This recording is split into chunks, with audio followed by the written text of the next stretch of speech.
Hello everyone.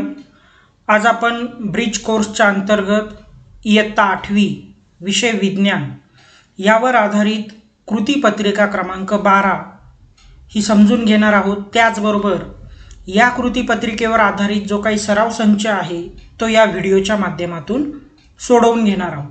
मग नेमकं आपल्याला काय बघायचं आहे तर दुष्काळ म्हणजे काय किंवा ढगफुटी, महापूर, वीज पडणे, ज्वालामुखी, त्सुनामी याविषयी आपण थोडक्यात या कृतीपत्रिकेमध्ये पाहणार आहोत.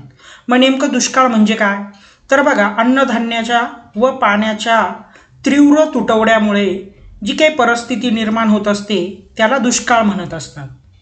जसं या ठिकाणी तुम्हाला दिसत आहे की अन्न आणि पाण्याचा तुटवडा दिसत आहे आणि हा दुष्काळाचा भाग या ठिकाणी दर्शवला गेलेला आहे. किंवा या ठिकाणी पाण्याचं चित्र टँकर दाखवलेलं आहे. यातून आपल्याला काय कळतंय की पाण्याचा तुटवडा दिसत आहे. म्हणजे जर या प्रकारची परिस्थिती निर्माण होत असेल पाण्याबद्दल किंवा अन्न किंवा पाण्याविषयी तर त्या ठिकाणी दुष्काळ आपल्याला बघायला मिळत असतो. मग आता दुष्काळाचे वर्गीकरण केलेलं आहे दोन गटामध्ये.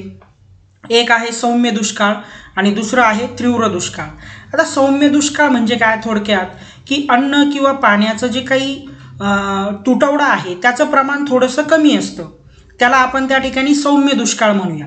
परंतु तीव्र दुष्काळ म्हणजे काय, अन्नधान्याचा आणि पाण्याचा तुटवडा सुद्धा तेवढ्याच मोठ्या जास्त प्रमाणात तीव्रतेमध्ये असणार आहे, मग त्याला आपण तीव्र दुष्काळ म्हणणार आहोत. मग आता दुष्काळाचे कारण आपण या ठिकाणी बघूया. नैसर्गिक कारण आणि मानवी कारणं दुष्काळाचे पाहणार आहोत.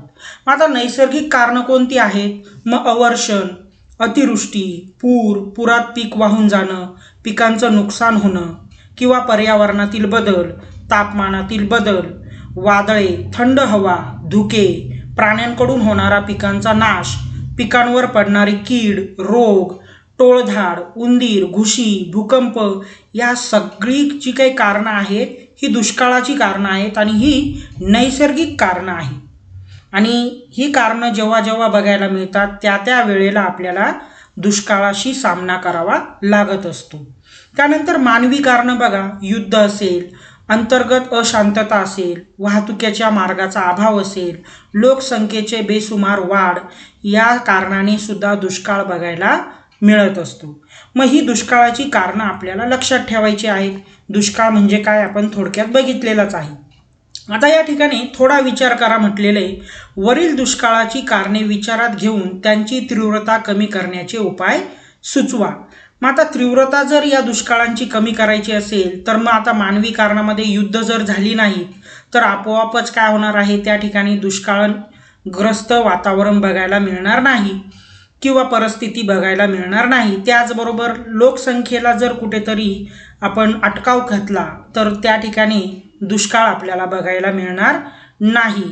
किंवा त्याचबरोबर बघा की पूर असेल, पुरात पिके वाहून जाणं, या ठिकाणी जो काही पूरग्रस्त भाग असेल तर शेती जी आहे ती थोडीशी आपण इतर उंच ठिकाणी जर केली, असा पर्याय जर वापरला तर कुठेतरी आपण अतिवृष्टी म्हणा किंवा पुरात जे काही पीक वाहून जातं त्याला कुठेतरी अटकाव घालू शकतो.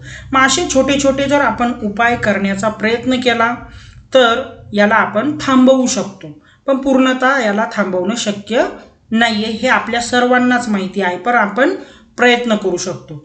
त्यानंतर पुढे बघा की ढगफुटी म्हणजे काय तर बघा, ढगफुटी म्हणजे काय होतं की अतिशय लहान भागामध्ये सुमारे 100 मिलीमीटर प्रति तास किंवा त्यापेक्षा अधिक जर पाऊस पडला तर त्याला ढगफुटी म्हणतात.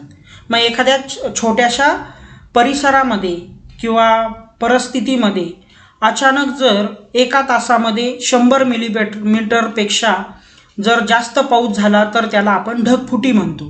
मग ढगफुटीचं जर उदाहरण आपण बघितलं तर लडाखमधील लेह येथे सुद्धा ढगफुटी झालेली आहे किंवा उत्तराखंडमध्ये बघा ढगफुटी झालेली आहे. तेवढ्या त्या परिसरामध्ये अचानक एका तासामध्ये 100 मिलीमीटरपेक्षा जास्त प्रति तासाने वेगाने पाऊस झालेला त्या ठिकाणी बघायला मिळाला आणि त्यालाच आपण काय म्हणतो, ढगफुटी म्हणत असतो. हे थोडक्यात तुम्हाला लक्षात ठेवायचं आहे की सर्वसाधारण पाऊस आणि ढगफुटीमध्ये काय फरक असतो की जो काही प्रति तास पाऊस आहे ढगफुटीमध्ये 100 मिलीमीटरपेक्षा जास्त असतो.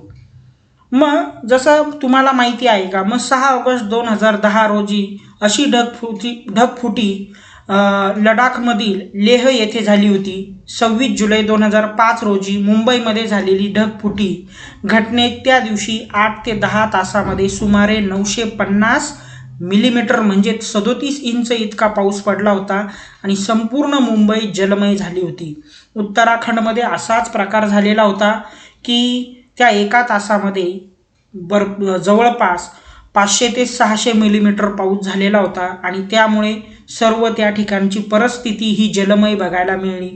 मग या ढगफुटीमुळे जीवितहानी होते, त्याचबरोबर आर्थिक हानी होते, सामाजिक हानी, अशा बऱ्याच प्रकारच्या समस्यांना तोंड द्यावं लागत असतं. त्यानंतर पुढे बघूया की महापूर. मग आता सांगा पाहू, महापुरापासून आपलं संरक्षण करण्यासाठी तुम्ही कोणते उपाय सुचवाल? बघा, मग आता या ठिकाणी महापुराचं चित्र आपल्याला बघायला मिळत आहे की जास्त प्रमाणात पाऊस झाल्यामुळे त्या ठिकाणी नदीचे जे पात्र असतात, त्याच्या ज्या कडा असतात त्या ओसंडून वाहू लागतात आणि महापूर बघायला मिळत असतो. मग महापुराच्या टायमात आपण काय केलं पाहिजे? संरक्षणात्मक उपाय, नदीच्या काठी न राहता आपण कुठल्या तरी उंच भागावरती जाऊन राहायला पाहिजे. मग अशा प्रकारे आपण संरक्षण करू शकतोय, बरोबर, म्हणजे उंच ठिकाणी आपण थांबलं पाहिजे. आता वीज पडणे बघा, मग आता वीज पडणे यामध्ये की विजा ज्या आहेत त्या जमिनीवर पडत नाही, बरोबर. मग 95% विजा आकाशातच असतात, फक्त 5% विजा जमिनीपर्यंत पोहोचत असतात. मग यामध्ये जे काही ढग असतात आणि जमीन असते यांच्यामध्ये जे काही धन ऋण प्रभार असतो, त्या धन ऋण प्रभारांच्या आकर्षणामुळे वीज ही काय होत असते? जमिनीकडे खेचली जात असते.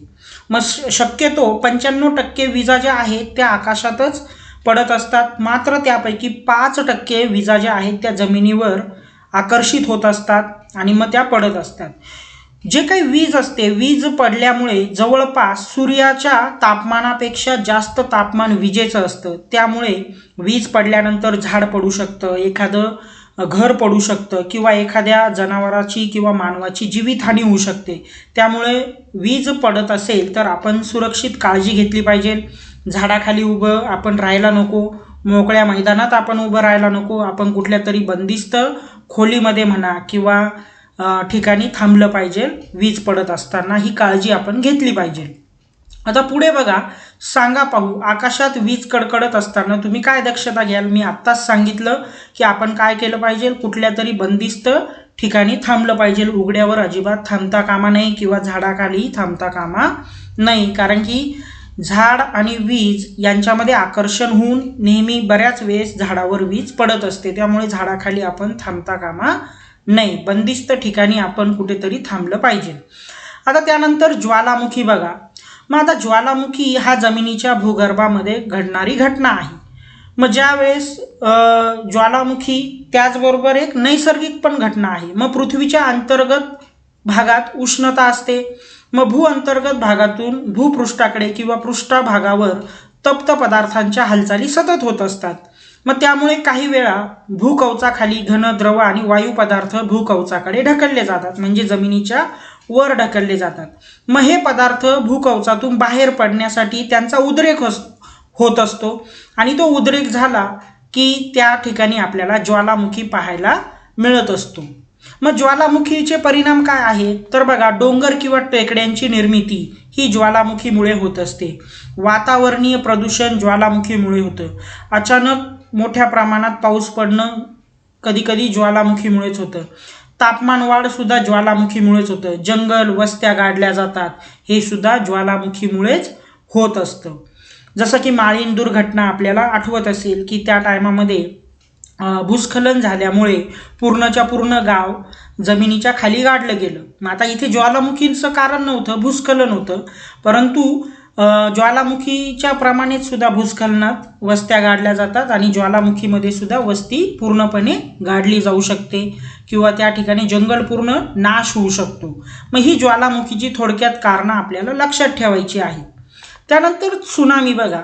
मग आता त्सुनामी म्हणजे काय? तर महासागराच्या भूकंपामुळे होणाऱ्या तसेच ज्वालामुखीमुळे निर्माण होणाऱ्या लाटांना त्सुनामी लाटा म्हणतात. मग समुद्रामध्ये जर एखाद्या वेळेस अचानक काय झालं, भूकंप झाला किंवा त्या ठिकाणी ज्वालामुखी जर फुटला तर त्यावेळेस जो काही समुद्राचा भाग आहे तो थोडा उंचावला जातो आणि त्या ठिकाणी त्या समुद्रामध्ये असंख्य मोठ्या उंच उंच लाटा निर्माण होत असतात आणि त्या समुद्राच्या कडेला वाहतात. याला सुनामी म्हणतात. सुनामीचा अर्थ काय आहे? किनाऱ्यावर येऊन धडकणारी पाण्याची मोठी लाट. जसं काही वर्षांपूर्वी श्रीलंकेच्या भागामध्ये सुनामी झाल्यानंतर मोठ्या प्रमाणामध्ये त्या ठिकाणी जीवितहानी झालेली होती किंवा आर्थिक हानी बघायला मिळालेली होती सुनामीमुळे. अक्षरशः 30-30 फूट किंवा त्याहीपेक्षा जास्त 3-3, 5-5 मजली इमारतीपर्यंतच्या लाटा निर्माण होत असतात आणि ह्या किती भयानक असतील याचा आपण विचार करू शकत नाही. मग सुनामीसुद्धा एक नैसर्गिकच काय आहे? आपत्ती आहे, हे आपल्याला लक्षात ठेवायचं आहे. जसं या ठिकाणी सुनामीचे काही विघातक परिणाम दिलेले आहेत. इमारती बांधकाम उद्ध्वस्त होतात, वाहतुकीला अडथळा निर्माण होतो, दलदलीचे प्रदेश निर्माण होतात कारण जिकडे तिकडे पाणीच पाणी असतं. जनजीवन पूर्णपणे विस्कळीत होतं. कुठल्याही प्रकारे कोणाला एका ठिकाणाहून दुसऱ्या ठिकाणी जाण्याची सोय राहत नाही. किनाऱ्यावरील होड्या व जहाजांची हानी होते. मोठ्या प्रमाणावर भूस्खलन होतं. आत्ताच आपण पाहिलं की माळीण गाव अशाच भूस्खलनामध्ये गाडलं गेलेलं आहे. त्यानंतर समुद्राशी संबंधित जो काही व्यवसाय आहे त्या व्यवसायावर विपरीत परिणाम होत असतो. ही सगळे घातक परिणाम सुनामीचे आपल्याला बघायला मिळत असतात. त्यानंतर वादळे. मग सांगा पाहू, या ठिकाणी वादळापासून स्वतःचा व इतरांचा बचाव करण्यासाठी तुम्ही काय उपाय सुचवाल? मग स्वतःचा जर आपल्याला बचाव करायचा असेल तर आपण एखाद्या बंदिस्त ठिकाणी कशाच्या तरी कोणत्या तरी घटकाच्या मागे थांबून आपण वादळापासून वाचू शकतो किंवा बंदिस्त राहिलो तरी आपण वादळापासून संरक्षण करू शकतो. जर आपण उघड्यावर असेल तर एखादा डोंगर असेल किंवा एखादा दगड असेल मोठा तर त्या दगडाच्या आड लपून आपण वादळापासून आपलं संरक्षण करू शकतो. त्याचबरोबर जर कोणी त्या वादळामध्ये अटकलेलं फसलेलं असेल तर आपण स्वतः जाऊन फायदा नाही आहे, तर आपण आपत्ती व्यवस्थापन ज्या काही संस्था आहेत त्यांना जर आपण फोन केला तर त्याच्या मदतीने सुद्धा आपण दुसऱ्यांना वाचवू शकतो वादळ परिस्थितीमध्ये. तर या ठिकाणी आपण थोडक्यात दुष्काळ म्हणजे काय, दुष्काळाचे परिणाम पाहिलं, त्याचबरोबर प्रकार बघितले आणि नैसर्गिक किंवा मानवनिर्मित दुष्काळ यांच्यातला फरक बघून घेतला. आपत्ती ज्या आहेत नैसर्गिक त्याही या ठिकाणी आपण समजून घेतल्या. आता यावर आधारित जो काही सराव संच आहे तो आपण या ठिकाणी सोडवायला सुरुवात करू. मग सराव करूया. प्रश्न पहिला, योग्य पर्याय निवडून खालील विधानं पूर्ण करा. मग टिंब ही नैसर्गिक आपत्ती आहे. मग बघा, भूकंप ही नैसर्गिक आपत्ती आहे, हे त्याचं योग्य उत्तर आहे. युद्ध, लोकसंख्या वाढ, अंतर्गत अशांतता ह्या काय आहेत? मानवनिर्मित आपत्ती आहेत. त्याच्यातलाच प्रश्न 2 बघा, उपप्रश्न, ज्वालामुखी टिंब व होतात तसेच टिंबही होतात. मग ज्वालामुखी जमिनीवर आणि समुद्रात दोन्ही ठिकाणी होतात, हे त्याचं योग्य उत्तर आहे. त्यानंतर प्रश्न क्रमांक 2 बघा, दुष्काळावर आधारित 5 घोषवाक्य तयार करायचे आहेत. तुम्ही तुमच्या मनाने कोणतेही घोषवाक्य तयार करू शकता या ठिकाणी. जसं या ठिकाणी मी 2-3 घोषवाक्य सांगतो की पाणी अडवा, पाणी जिरवा, हे एक घोषवाक्य झालं. त्यानंतर पाणी हेच जीवन आहे, हे सुद्धा दुसरं वाक्य आहे. त्यानंतर झाडे लावा, झाडे जगवा, हे पण एक त्या ठिकाणी तुम्ही घोषवाक्य घेऊ शकता. त्यानंतर पाणी हेच अमृत आहे, हे सुद्धा घोषवाक्य बनेल. जय जवान जय किसान, हे सुद्धा दुष्काळावर आधारित घोषवाक्य असू शकतं. कारण की आपण बघितलेलं आहे की दुष्काळ हा अन्नाशी संबंधित सुद्धा असतो आणि मग शेती हा त्याच्याशी संबंधित आहे, म्हणून आपण जय जवान जय किसान हे घोषवाक्य वापरू शकतोय. प्रश्न क्रमांक 3 बघा, दुष्काळ या आपत्तीवरील उपाय सुचवा. मग आता दुष्काळ जर असेल तर त्या ठिकाणी पाण्याशी संबंधित असतो आणि अन्नाशी संबंधित असतो. मग पाण्याशी संबंधित असल्यामुळे आपण झाडं लावा, झाडे जगवा, हे जे काही घोषवाक्य दिलं याचा आपण वापर केला पाहिजे. म्हणजे मोठ्या प्रमाणात आपण झाडं लावली पाहिजे. त्याचबरोबर नाला बडिंग हा एक उपाय करू शकतो आपण. म्हणजे जो डोंगर असतो त्याला चारही बाजूने काय केलं जातं, नाल्या तयार केल्या जातात, जेणेकरून पाणी साठवलं जाऊ शकतं. किंवा त्याचबरोबर पाणी काय केलं पाहिजे, आपण पाणी अडवलं पाहिजे आणि कुठल्या तरी एका जागेवरती जिरवलंही पाहिजे, जेणेकरून पाण्याचा तुटवडा भासणार नाही. आणि आज आपण जे काही अन्नधान्य किंवा पिकवण्याच्या ज्या काही प्रगतशील ज्या काही उपाय आहेत किंवा प्रगतशील जी शेती आहे ती आपण केली पाहिजे, जेणेकरून त्या अन्नाशी संबंधित जो काही दुष्काळ आहे आपण तो थांबवू शकतो. मग हे छोटे छोटे उपाय करून आपण आपत्ती या ठिकाणी दूर करू शकतो. प्रश्न क्रमांक 4 बघा, चित्रातील आपत्ती ओळखून त्यावरील संरक्षणात्मक उपाय सांगा. आता या चित्रामध्ये आपल्याला काय बघायला मिळत आहे, तर महापूर बघायला मिळत आहे. मग उपाय काय आहे, तर या ठिकाणी तुम्हाला एक मुलगा दिसत आहे की तो घराच्या वरच्या छतावरती बसलेला आहे. म्हणजेच आपण काय केलं पाहिजे की ज्या ठिकाणी पूर येत आहे तर आपण उंच ठिकाणी कुठेतरी जाऊन सुरक्षित राहायला पाहिजे आणि ज्या आपत्ती व्यवस्थापन संस्था आहेत त्यांना आपण संपर्क साधला पाहिजे. तर या प्रकारच्या उपाय योजना आपण करू शकतो. तुम्ही वादळात अडकल्यास काय कराल? जर आपण वादळात अडकलो असेल तर कुठल्या तरी मोठ्या भक्कम आधार घेऊन त्याच्या आड आपण लपू शकतो, बंदिस्त ठिकाणी आपण थांबू शकतो. या प्रकारच्या उपाययोजना आपण वादळात अडकल्यानंतर करू शकतो. जर मोबाईलला रेंज असेल तर आपण आपत्ती व्यवस्थापन संस्थेला संपर्कही करू शकतो. त्यानंतर प्रश्न क्रमांक 6 बघा, चित्रातील आपत्ती ओळखून त्यावरील संरक्षणात्मक उपाय सांगा. मग आता वीज पडणे ही आपत्ती आहे. या ठिकाणी संरक्षणात्मक उपाय काय आहे की आपण उघड्यावर न थांबता कुठल्या तरी बंदिस्त खोलीमध्ये थांबलं पाहिजे. हा त्याच्यावरचा उपाय तुम्ही लिहू शकता. त्यानंतर त्सुनामी म्हणजे काय, तर बघा समुद्रामध्ये भूकंपामुळे किंवा ज्वालामुखीमुळे निर्माण होणाऱ्या ज्या उंच लाटा असतात त्याला त्सुनामी म्हणतात. त्याचे 2 परिणाम लिहा. मग परिणाम काय होतात की जीवितहानी होते, आर्थिक हानी होते किंवा त्याचबरोबर जनजीवन विस्कळीत होतं. पूर्ण त्या ठिकाणी दलदलीची परिस्थिती निर्माण होऊ शकते. जी जहाज किंवा होड्या असतात त्यांचा नाश होऊ शकतो. मग हे त्याचे परिणाम तुम्ही थोडक्यात लिहू शकता.